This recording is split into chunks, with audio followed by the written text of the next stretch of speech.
Most people are living their lives in a reactive state, automatic reactive state. So we're in this repetitive cycle over and over and over and over. We react to the same things, we behave the same way, we eat the same foods, we dress the same way, just to maintain that homeostasis and comfort zones.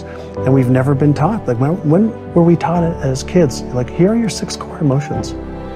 Here's the way you deactivate, your stress center or fear. So here's how you activate your imagination center. Here's how you have more focus. Here's how you develop a new belief. Here's how you develop a new habit. Here's how you release one.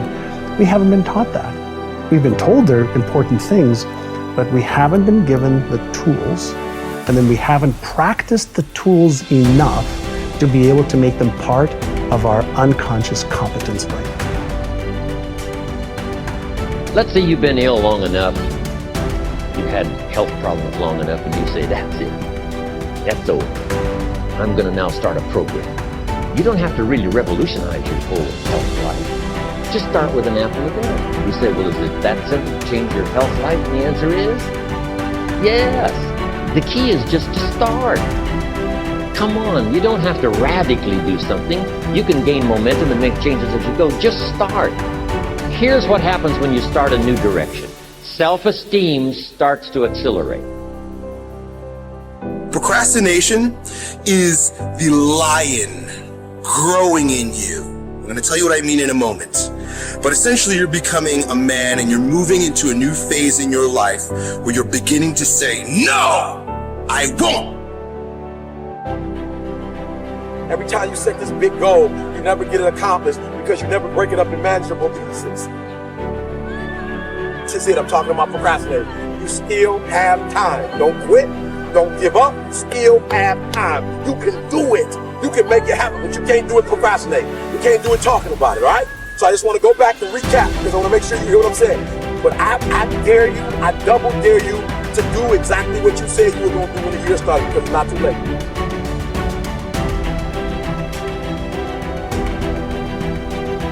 You may be neck deep in what seems to be a catastrophic storm of chaos, but I pray that in this moment, you will find the calm, the peace, the hope, the faith, the courage, the expectancy you need to live and not die, to move up and not stay where you are. You get what you see. And that is the formula for expectancy. Your expectation is what you believe is about to happen. And for many of you, you have been so traumatized by the past that your expectations are so diminished. Now go after it. But understand there's going to be some rocky times. There's going to be a lot of hills that you're going to have to climb. There's going to be a lot of obstacles that are going to try to stand in your way. But you don't have to take these obstacles and hold on to them. Utilize everything you have in your heart and in your mind and in your soul and connect with these things so that you can get the most of your life.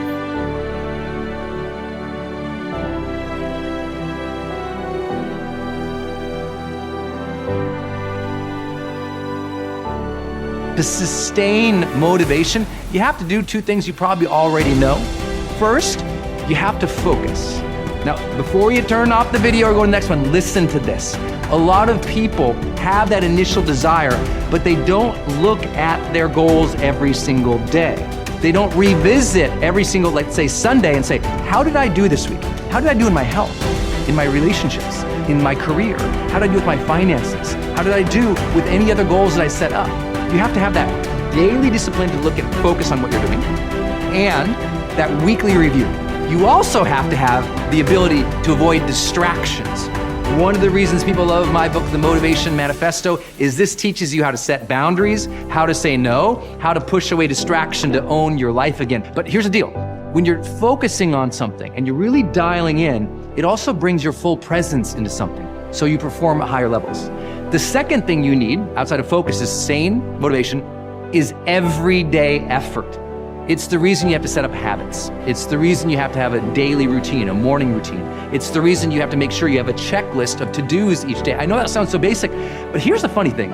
A lot of people think they'll have motivation one day, then they'll put the effort out. It's like motivation first, they think, then effort comes. The motivation inspires the effort, right? It's actually the opposite in the science of motivation. It's with daily effort that motivation comes. I like to tell people this: with momentum comes more motivation. Don't wait for the motivation to go out and take action. Actually, take action first, because just a little bit of progress, a few quick wins, drops dopamine into the brain. We start feeling good and rewarded for our behavior, and suddenly we find ourselves more motivation. So here's the thing: set 3 goals each day. Knock off each of those 3 goals. If you just did that each and every single day, you'd start feeling more personal power and you'd start getting ahead.